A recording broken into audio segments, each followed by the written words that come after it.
नमस्कार दोस्तों, मैं आपका दोस्त सत्या सिंह हिंदी बेस्ट स्टोरी में आप सभी का बहुत बहुत स्वागत करता हूं। आज की हमारी कहानी जो है ना, ये अमेठी की है।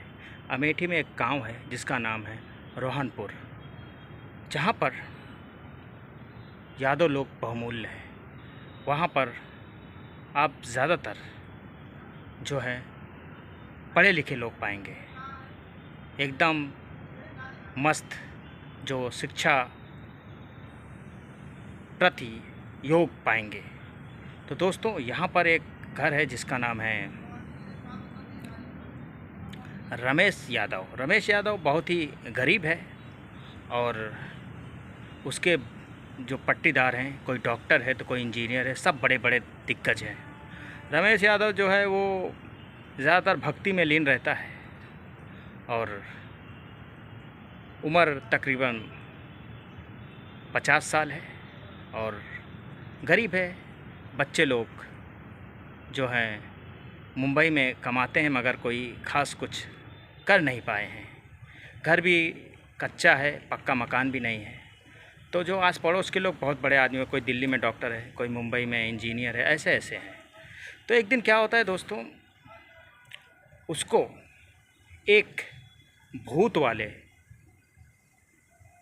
तांत्रिक बाबा मिल जाते हैं, क्योंकि वैसे ही वो भक्त आदमी है रमेश।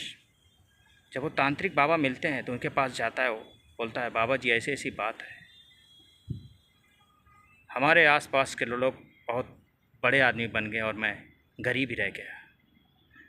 तांत्रिक बाबा बोला, बच्चा तू दुखी मत हो, तेरी सारी मनोकामना मैं पूर्ण कर दूंगा। बोला, मुझे तू अपने घर लेके चल। जब वो घर लेके जाता है, उसका घर देखता है चारों तरफ, वो बोलता है, तेरे घर के पीछे ये जो मड़ई है, इसी के नीचे तेरे बुजुर्ग लोग सोना दफन किए हुए हैं। बोलता, क्या बोलते हो बाबा जी? वो चौंक जाता है, बोलता है, उसको यकीन नहीं होता है। रमेश को बिल्कुल यकीन नहीं होता। रमेश चौंक जाता, बोलता है, क्या बात कर रहे हो बाबा जी? बोला, हाँ बच्चा, अगर मेरी बात का यकीन ना हो तो इस मड़ई को हटा और यहाँ पर खुदाई कर, और तुझे सोना ना मिला तो बाबा जी कभी तेरे सामने मुंह नहीं दिखाएगा। बाबा जी के बात पे भरोसा करता है और वो मड़ई को हटा देता है और उसके बाद वहाँ पर खुदाई करना स्टार्ट करता है।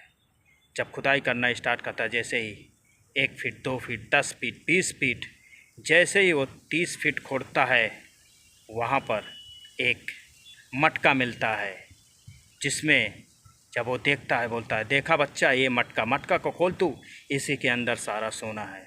जब उसमें देखता है तो सोने का चैन, सोने का हार, सोने की बिस्किट, सब कुछ उसमें निकलने लगता है। जब निकलता है तो वो किसी को बिना बताए, किसी को खबर भी नहीं, लोगों को लगता है रमेश तो पागल है, ऐसे ही खोद रहा है, पता नहीं क्या बनाना चाहता है, पूरा घर खोद डाल रहा है। गांव वालों में तो ये हल्ला, लेकिन वो सोना निकालता है। जब निकालता है, बाबा की को बहुत खुश करता है, बाबा को भी वो सोना। लेकिन बाबा जी एकदम सत्यवादी थे, उन्होंने उसका सोना लेने से इनकार कर दिया। बोला, बेटा मुझे तेरा सोना नहीं चाहिए, तू जा, तेरे दिल में एकदम सच्ची प्रथा है, बाबा ये कभी सोना नहीं लेगा, बाबा को तू बस 2 वक्त का खाना खिला दिया कर, यही बहुत बड़ी बात है। तो क्योंकि मैं किसी का ऐसा ही नहीं लेता हूँ, तो क्या करता है, बाबा जी के लिए एक मंदिर बनवाता है। जब मंदिर बनवाता है, उसके बाद बाबा जी और खुश हो जाते हैं, गांव वाले चलने लगते हैं, इसके पास इतना पैसा आया, कहाँ मंदिर बनवा रहा है। उसके बाद घर बनवाता है, 2 माले का बंगला, एकदम 1 नंबर। और जो आस पड़ोस के जो डॉक्टर इंजीनियर थे और चलने लगते हैं कि इसके पास इतना पैसा कहाँ से आ रहा है, लगता है ये जो ज़रूर कोई गड़ंत पाया हुआ है। लेकिन कुछ नहीं दोस्तों, कुछ नहीं होता है।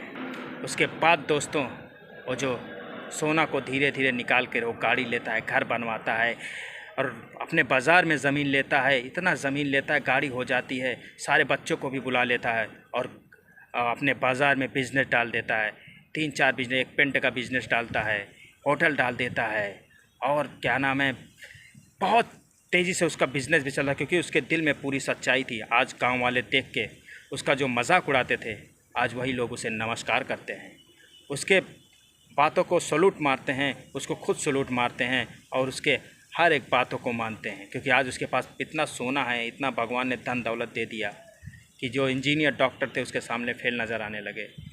तो दोस्तों, ऐसा भी होता है, कभी किसी को कमज़ोर नहीं समझने का। कब किसकी किस्मत कहाँ से चमक जाए कुछ नहीं कहा जा सकता। ऊपर के यहाँ देर है, अंधेर नहीं है। ऊपर वाले के लाठी में आवाज़ नहीं होती दोस्तों, याद रखना। आज देखो रमेश, जो आज सोने चांदी से लद चुका है, जिसका 2 आलीशान घर बन चुका है, सारे डॉक्टर इंजीनियर उसके सामने फेल नज़र आते हैं।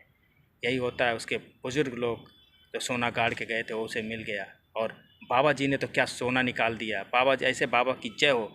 ऐसे बाबा हमारे देश में जब तक रहेंगे तब तक हमारा देश कभी पीछे नहीं जाएगा। तो दोस्तों, आज की हमारी कहानी आपको कैसी लगी? अगर अच्छी लगी तो लाइक कीजिए, शेयर कीजिए और मेरे चैनल को सब्सक्राइब कीजिए। तब तक के लिए लव यू। मैं ऐसे ही नई नई आपको हकीकत में सुनी हुई कहानी लेके आता रहूँगा। तब तक के लिए बाय बाय।